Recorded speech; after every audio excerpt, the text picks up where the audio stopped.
SOG Rajasthan Jaipur द्वारा वर्ष 2018 में महिला सुपरवाइजर, कृषि पर्यवेक्षक एवं प्रयोगशाला सहायक ये भर्ती परीक्षा आयोजित की गई थी।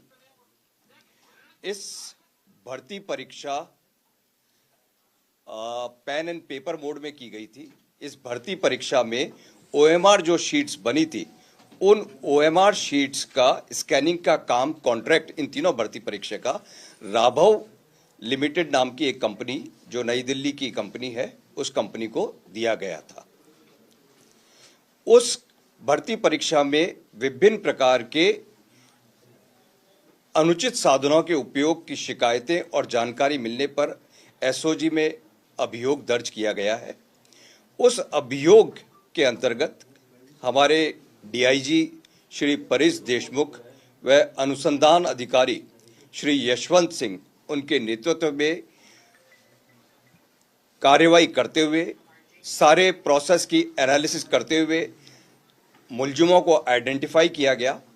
राघव कंपनी के दो मुलजिम जो कि स्कैनिंग के काम के लिए यहाँ पे जयपुर आए हुए थे, उन दोनों मुलजिमों को गिरफ्तार किया गया। जिन एक का नाम विनोद और दूसरे मुलजिम का नाम शादान है।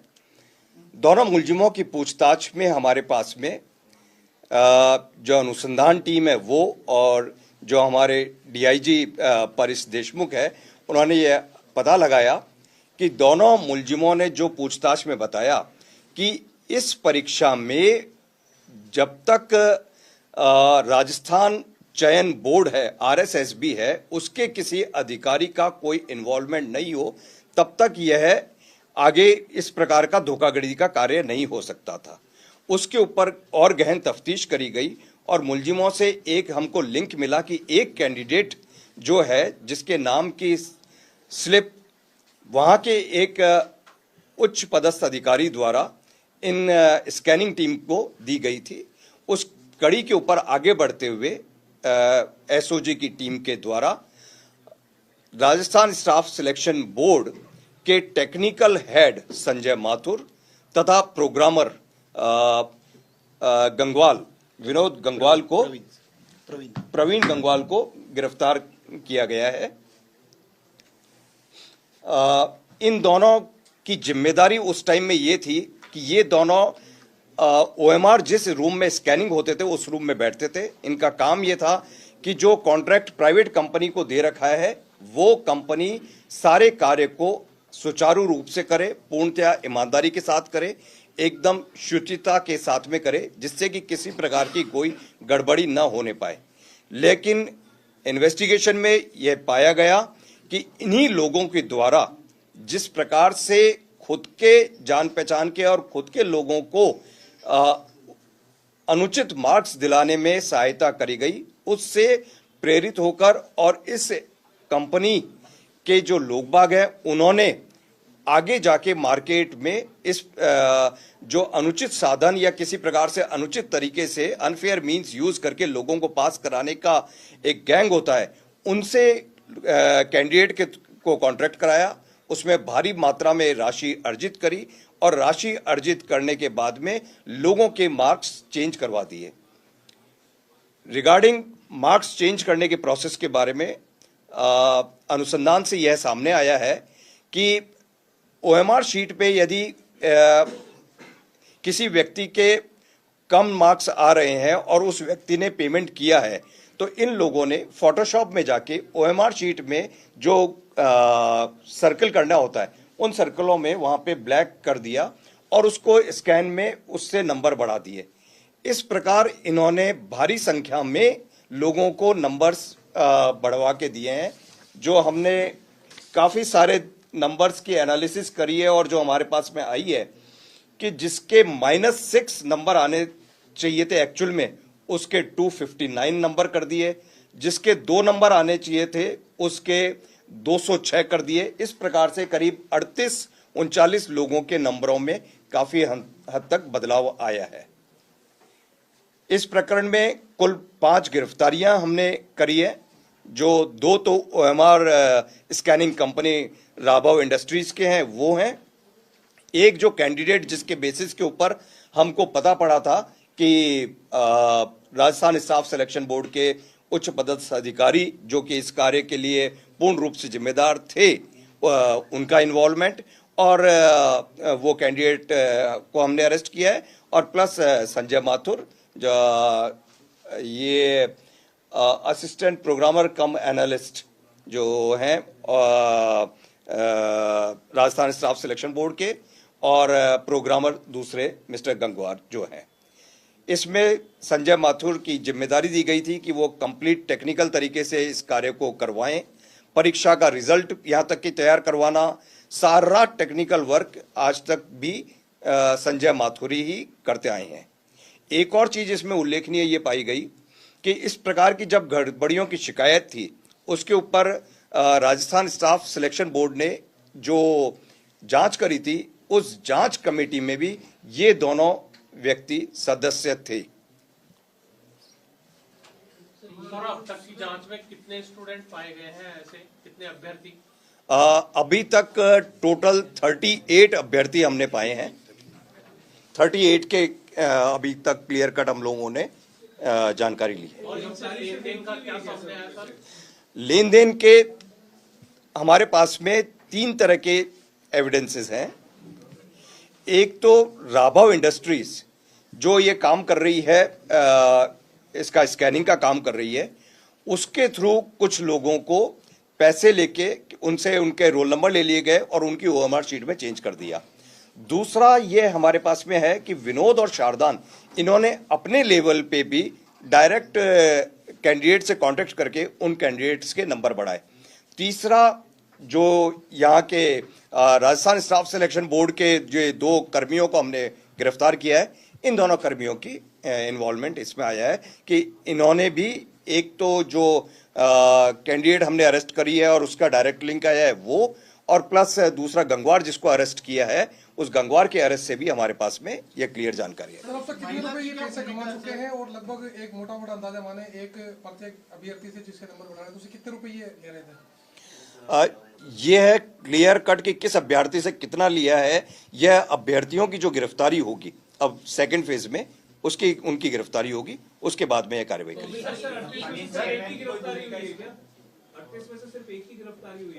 38 में से जो बेनिफिशियरी है, उस बेनिफिशियरी में एक ही बेनिफिशियरी को गिरफ्तार किया। अगस्त 2019 में एक एफआईआर दर्ज हुई थी लखनऊ की गोमती नगर थाने में। उस समय सादान खान और विनोद कुमार गौड़ को गिरफ्तार किया गया था। 61,50,000 रुपए उनसे गिरफ्तार पकड़े गए थे, और 18 अभ्यर्थियों के जो है दस्तावेज थे। तो उस पूरे मामले में वहां से किस तरह से आपको मदद मिली? दूसरा, आपने जनवरी माह में जो एफआईआर दर्ज की एसओजी में, उसमें 18 लोगों का जिक्र था। एक अनिल चौधरी जो पुलिस कांस्टेबल था, अनिल चौधरी, उसकी भूमिका, क्योंकि जो 18 लोग हैं उनकी गिरफ्तारी कब होगी, और विनोद कुमार, और वहां पर क्या स्टेटस चल रहा है, क्योंकि वहां पे जो कार्रवाई हुई थी लखनऊ के गोमती नगर में, उसका स्टेटस क्या है?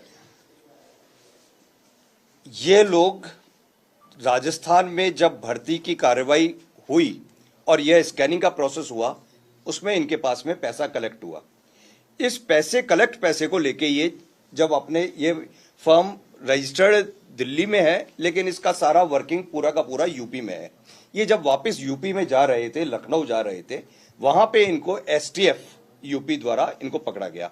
तो इनके कब्जे से करीब 60 लाख रुपए और कुछ नाम मिले जो कि इस भर्ती के अंदर शामिल थे।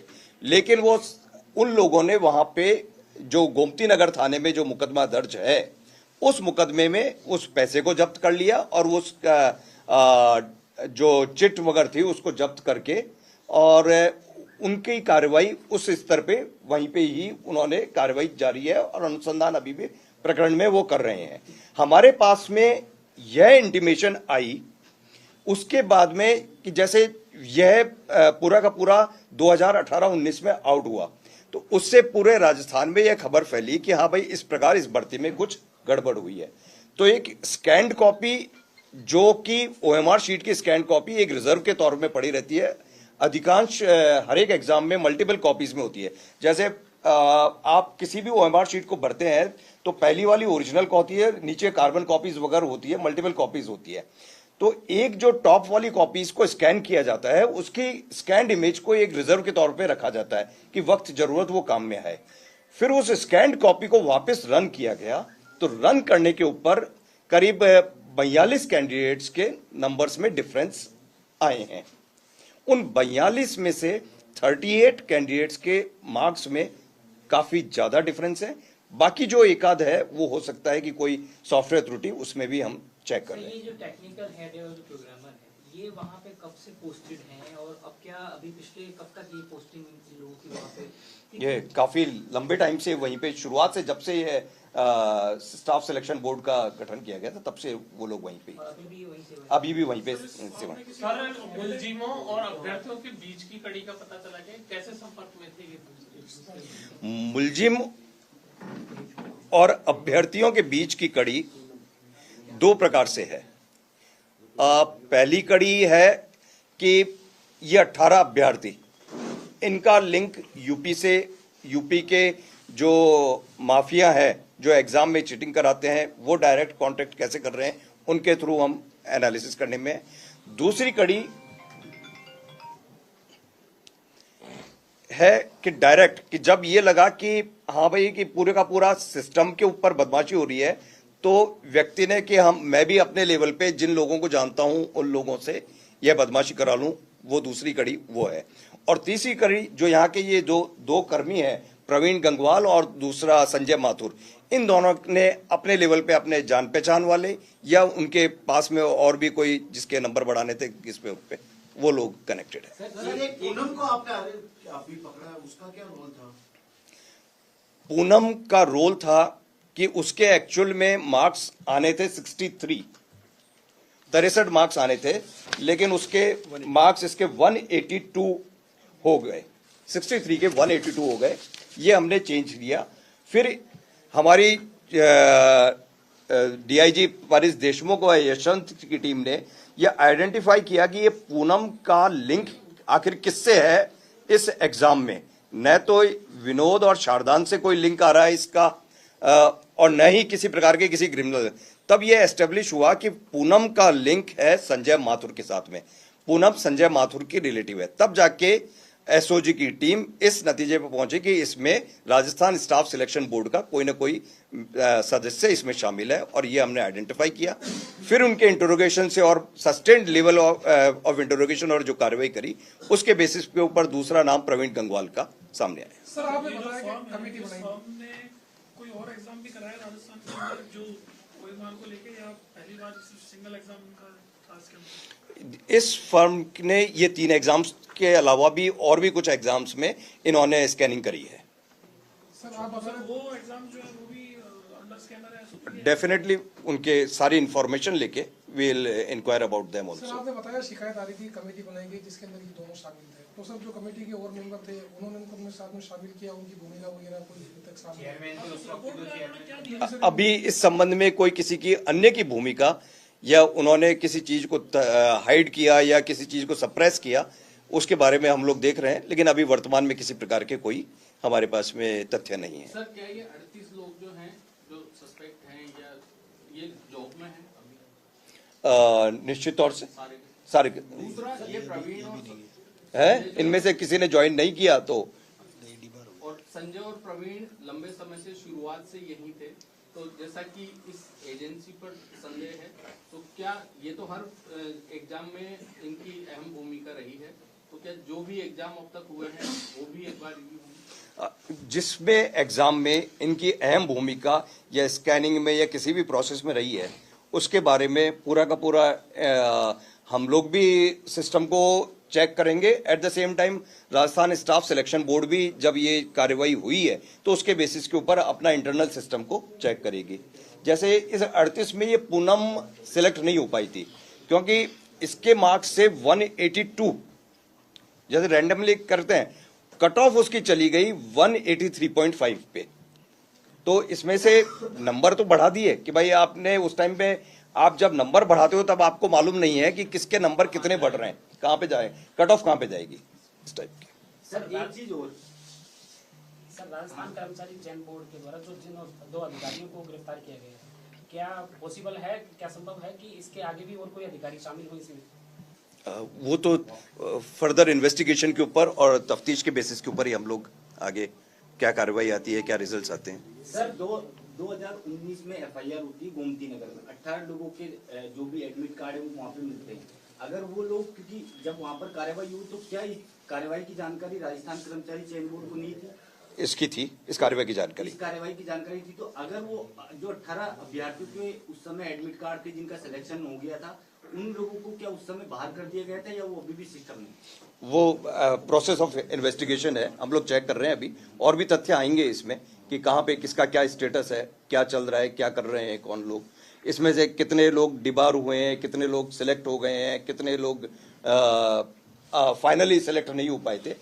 पहला प्रोसेस मेरा ये कहने का है कि पहला जो चीज है ना कि ओएमआर शीट, जिसको अपन एकदम बहुत ही महत्वपूर्ण और बहुत ही इंपॉर्टेंट डॉक्यूमेंट है और सबसे एक तरह से संदेह से परे माना जाता है कि उस डॉक्यूमेंट को ही वो एजेंसी जिसको, वो लोग जिनको इसकी सैंक्टिटी को बना के रखना था और वो एजेंसी जिसको इसकी जांच करना था, उन्होंने ही उसके अंदर उसमें हेराफेरी कर दी। आप लोगों को भी हम लोग लिस्ट दे देंगे कि किस प्रकार से मार्क्स की चेंजेस करें, कि कितने कम मार्क्स होने के बावजूद भी हर एक के मार्क्स कितने ज्यादा बढ़ा दिए हैं, भारी संख्या में मार्क्स बढ़ाए हैं। मतलब कि जैसे किसी के 9 मार्क्स आए हैं उसके 259 कर दिए। तो रैंडमली उन लोगों से हम लोगों ने इंटरोगेशन में पूछा कि किस प्रकार से आपने किया, तो उनके पास में आंसर की रहती थी। उनको लगता था कि इतने करने पर इसका क्लियर हो जाएगा, तो रैंडमली कि किसी ने 9 वाले ने तो हार्डली 4-5 भरे होंगे, तो लेकिन उसके और जितने भी जगह जहां जहां उनको जगह मिलती रही और टाइम के हिसाब से फटाफट उन्होंने फिल किया। ये पैसा दिया था उन्होंने, फिर ओएमआर में जानबूझ के जगह छोड़ दी थी क्वेश्चंस को मार के। उनको आता ही नहीं था।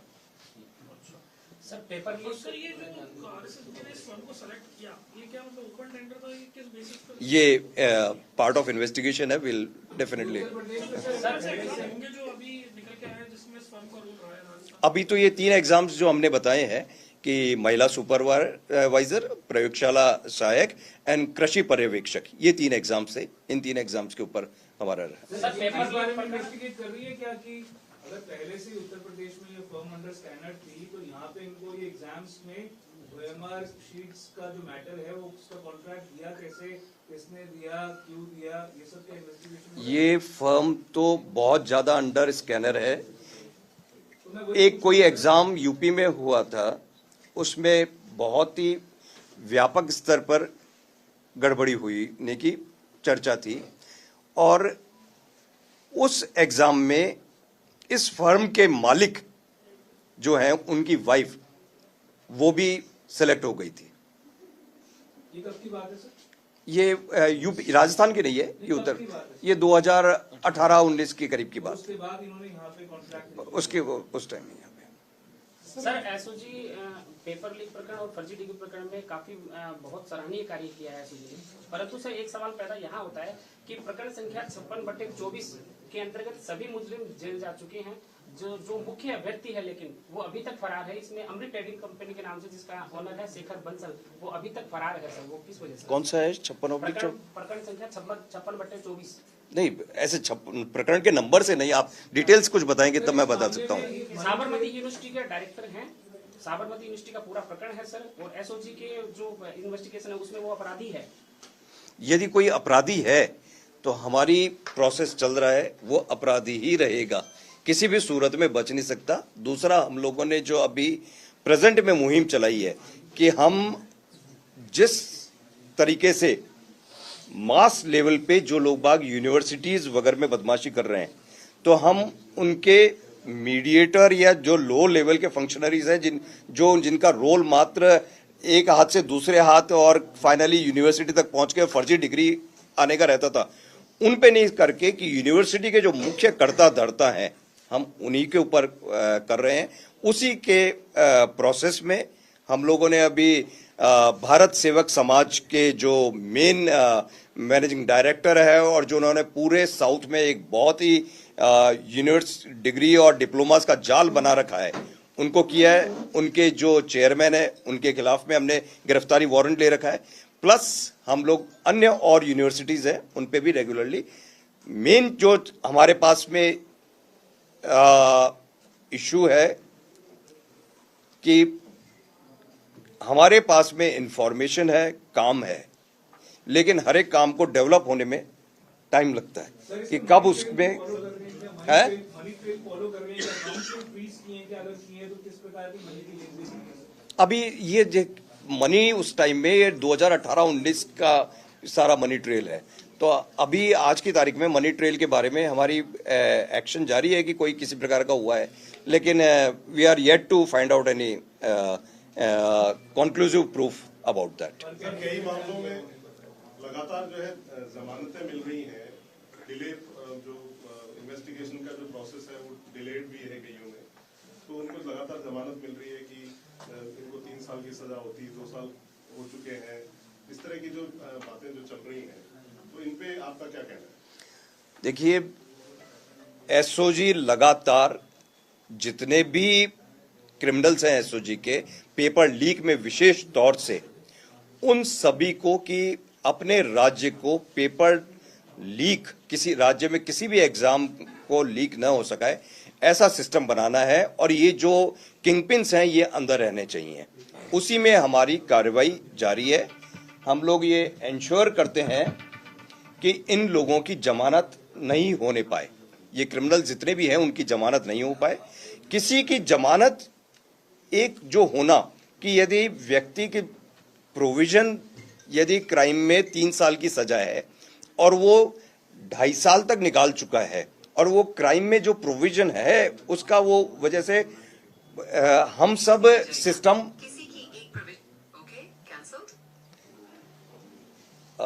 हम सब लोग एक सिस्टम और बीएनएसएस और एविडेंस एक्ट के अंतर्गत कार्य करते हैं, तो उससे बियॉन्ड नहीं जा सकते हैं। लेकिन ये मैं आपको इंश्योर करूं कि हम सब लोग, हमारी पूरी टीम जो एसओजी की है, जो हम लोग पूरे टाइम लगे हुए हैं, हमारा यही एंडिएवर है कि किसी भी तरह से ये जितने भी टॉप लेवल के क्रिमिनल हैं, ये क्रिमिनल्स के खिलाफ में कार्रवाई होनी चाहिए। इन्होंने क्या क्या बदमाशियां करी है उसके बारे में आइडेंटिफाई हो जाना चाहिए, और उन सब के कारण अपने प्रदेश को एक एब्सोल्युटली फ्री फ्रॉम एग्जाम्स में जो कोई भी मिसचीफ होती है, किसी भी प्रकार की अनफेयर प्रैक्टिसेस है, उससे दूर रखें। हमारे जो डीजी स्पेशल ऑपरेशंस है श्री आनंद श्रीवास्तव, उनका भी इस संबंध में क्लियर डायरेक्शन यही है कि किसी भी प्रकार से जो टॉप लेवल के क्रिमिनल्स हैं उनका पीछा नहीं छूटना चाहिए, उनके पीछे लगातार एसओजी कंटिन्यूअसली कार्य करती रहनी चाहिए, जिससे कि वो क्रिमिनल्स पूरे राजस्थान का जिन्होंने एक तरह से सारे पेपर्स में बदमाशी करना शुरू कर दी थी, वो काबू में पूर्णतः आए। सर, ये शिकोवात पर राजस्थान एसओजी ने कार्रवाई की, उसके बाद उत्तर प्रदेश सरकार ने जांच बैठाई, उसकी मान्यता है वो समाप्त कर दी कैबिनेट की बैठक में। राजस्थान में ओपीजीएस यूनिवर्सिटी चूरू जो पीटीआई भर्ती 2018 में फर्जीवाड़ा किया, 2022 में फर्जीवाड़ा किया और कितने लोगों की सरकारी नौकरी लगा दी, और शायद उसकी बिल्डिंग भी अवैध है, और जिस तरह से वो यूनिवर्सिटी चल रही है उस पर इस तरह की कार्रवाई के लिए मतलब आपने क्या लिखा है क्या सरकार को कि इस तरह की कार्रवाई हो? मैं देखिए इसमें आपको बताता हूं कि जो कार्रवाई होती है यूनिवर्सिटी के खिलाफ में, हर एक यूनिवर्सिटी का एक एक्ट होता है, उस एक्ट के अंतर्गत कार्रवाई होती है। राजस्थान के एक्ट में प्रोविजन था कि पहले उसका एक एडमिनिस्ट्रेटर बनाया जाता, एडमिनिस्ट्रेटर बना के एसओजी ने गवर्नमेंट को लिखा, गवर्नमेंट ने एडमिनिस्ट्रेटर बनाया, एडमिनिस्ट्रेटर ने यूनिवर्सिटी के कार्यप्रणाली की जांच करी, और कार्यप्रणाली की जांच करने के बाद उन्होंने पाया कि इसके कार्यप्रणाली फेयर नहीं है और इस पे रोक लगनी चाहिए। राज्य सरकार ने रोक लगा दी, लेकिन उसके बाद में यूनिवर्सिटी ने हाईकोर्ट से जाके अपने लिए कुछ रिलीफ ले रखी है। हम लोग और हमारे जो लीगल एक्सपर्ट्स हैं, we are trying to understand कि क्या चीज है। हमारा यही रहेगा कि किसी भी सूरत में वो यूनिवर्सिटी या ऐसी कोई भी यूनिवर्सिटी जो सिर्फ फेक डिग्री देने का काम करती है, जिस यूनिवर्सिटी में मात्र चपरासी से लेके वाइस चांसलर तक 29 कर्मचारी हों और वो 75,000 डिग्री दे दे, तो यह एक निश्चित तौर से अपन सब लोगों के लिए विचारणीय बिंदु है और अपन सब लोगों को उसमें कार्रवाई करनी चाहिए। ऐसे जितने भी कॉलेजेस हैं जो भी हमारे पास में इंफॉर्मेशन आएगी उसमें कार्रवाई सर आखिरी सवाल, अभी हाल में सर 2 मुकदमे दर्ज किए गए 38 कांस्टेबल भर्ती प्रतीक्षा को लेकर, सर किस तरीके से कार्रवाई की गई और क्या कुछ साक्ष्य एसओजी को मिले थे जिसके बाद 2 मुकदमे अलग अलग दर्ज किए गए? राज्य सरकार द्वारा पिछले 5 वर्षों में जितनी भी भर्तियां हुई है उन सभी को चेक करने के निर्देश सभी डिपार्टमेंट्स को दिए थे। तो उसी क्रम में पुलिस डिपार्टमेंट के एसपी जालौर ने अपने वहां की भर्तियों को देखा। उन भर्तियों में जो सिलेक्ट हुए लोग बाग उनको चेक किया और उनका प्रारंभिक उन्होंने विश्लेषण किया। उस विश्लेषण के बाद में उन्होंने उन कर्मियों की भर्ती को संदिग्ध पाया गया है। उस रिपोर्ट के ऊपर हमने मुकदमा दर्ज किया है। हमारे यहाँ पे इन्वेस्टिगेशन किया जाएगा। इन्वेस्टिगेशन में जो लोग गलत पाए जाएंगे, गड़बड़ पाए जाएंगे या किसी प्रकार का उनका अनफेयर मीन्स यूज करने का उनका कोई आएगा, उनके खिलाफ में कार्रवाई करी जाएगी। यह पुलिस डिपार्टमेंट नहीं, उसके अलावा दूसरे डिपार्टमेंट जैसे पीडब्ल्यूडी में से भी हमारे पास में जेईएन्स के बारे में रिपोर्ट आई है कि ये जेईएन्स की जो उनके पास में संदिग्ध लगता है, हम उनका एनालिसिस कर रहे हैं। हमने एफआईआर भी अभी रिसेंटली दर्ज करी है। उस एफआईआर के ऊपर भी हम अग्रिम कार्रवाई कर रहे हैं कि यदि कोई जेईएन गलत डिग्री के साथ में या ऐसी जगह से डिग्री लेके आ रखा है कि जहां पे इंजीनियरिंग का कोई कोर्स ही नहीं कराया जाता, तो वो कैसे जेईएन बना हुआ है?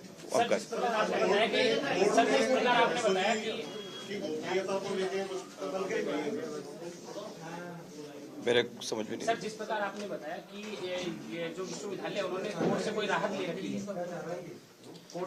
ले रखी है, परंतु जो इनके जो दलाल हैं, परंतु जो अभी एसओजीबाद जो यूनिवर्सिटी है उसका एक दलाल है परमानेंट, वो अभी तक उस गिरफ्त से बाहर है। एसओजी की घोषित कर दिया सर, जिस तरह से जीएस यूनिवर्सिटी में हो चुका है, गवर्नमेंट से नहीं, तो हाईकोर्ट से स्टे भी तो है ना? नहीं, हाईकोर्ट से पहले स्टे आया था, उसके बाद फिर इन्होंने ये परिसीमा को घोषित कर दिया, उनको प्रकाश उनको भेजा था।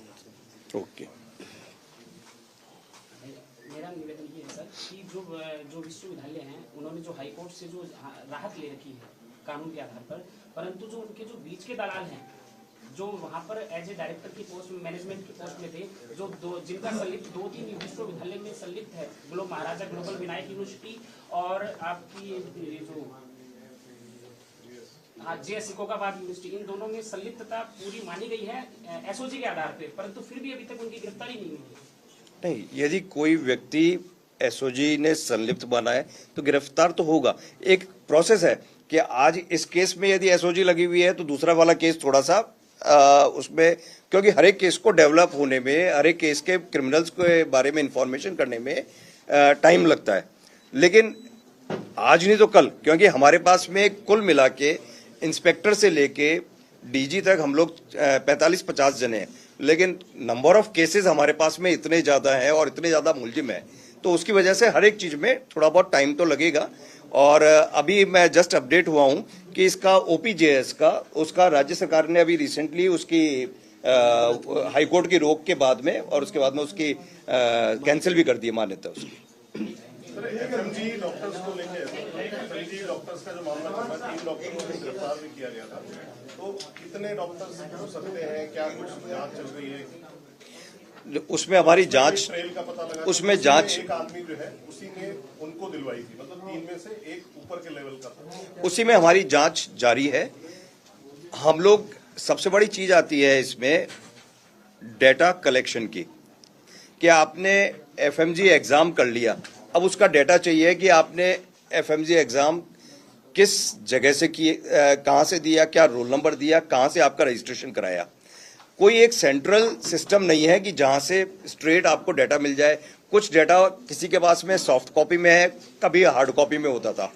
तो सबसे बड़ा हमारा काम अभी चल रहा है कि इस प्रकार का डेटा कलेक्शन का, हमने काफी सारा डेटा कलेक्ट किया है, लेकिन उस डेटा को जो सस्पेक्ट डेटा है उन दोनों से मिलान कराना है। कितना बड़ा डेटा है, कितना डेटा काफी साइजेबल है, कितना, मतलब मतलब कि ऐसे मतलब कि जो जितने भी लोगों ने किया है, नेचुरल है। हम एफएमजी का दिल्ली से डॉक्यूमेंट लेंगे तो वो तो पूरा, चाहे जेन्युइन और नॉन जेन्युइन का उनके पास कोई क्राइटेरिया नहीं होता। उनके पास में तो ईयर वाइज होता है कि इस साल में एफएमजी का इतने लोगों ने एग्जाम दिया, इसने, तो वो पूरा का पूरा डाटा ट्रांसफर करते हैं। अब हमारे सस्पेक्ट डाटा के साथ में हम इसको मैच कराना है, तो दोनों चीजों को मैच कराने के लिए हमारे पास में कुछ की इंडिकेटर्स की आवश्यकता होती है, जिसके बेसिस के ऊपर ही दोनों चीजों को मैच कराया जा सकता है। वो की इंफॉर्मेशन अभी हमारे पास में मिसिंग है। जैसे ही आ जाएगी उन दोनों की मैचिंग होगी, और मैचिंग होने के बाद में हम आइडेंटिफाई कर पाएंगे कि कितने डॉक्टर्स ऐसे हैं जिन्होंने गलत डॉक्यूमेंट। उससे हम रेगुलर टच में है, वहां से जितना डाटा कलेक्ट कर सकते थे वो डाटा हमने कलेक्ट। सर, एक हाई कोर्ट की आज की जो टिप्पणी को लेके क्या किस तरह का गोपनीयता भंग हुई है, क्या है उस पर आप क्या कहना चाहेंगे? जो ऑनरेबल कोर्ट का ये था कि जो पूर्व में कुछ रिपोर्ट्स आई होंगी तो वो पूछ रहे थे कि कैसा क्या है, लेकिन उसके बारे में वो जानकारी कि भाई कैसे ये बाहर आई, क्या इशू है, तो उसके बारे में इंफॉर्मेशन कलेक्ट करेंगे कि कैसे क्या हुआ, कैसे कौन सी रिपोर्ट है, था क्या बाहर आई, और फिर जो भी है माननीय कोर्ट की जो निर्देश होंगे उसके अनुरूप कार्रवाई करी जाएगी। प्लीज रिफ्रेशमेंट्स लेके जाइए, रिफ्रेशमेंट्स लेके जाइए,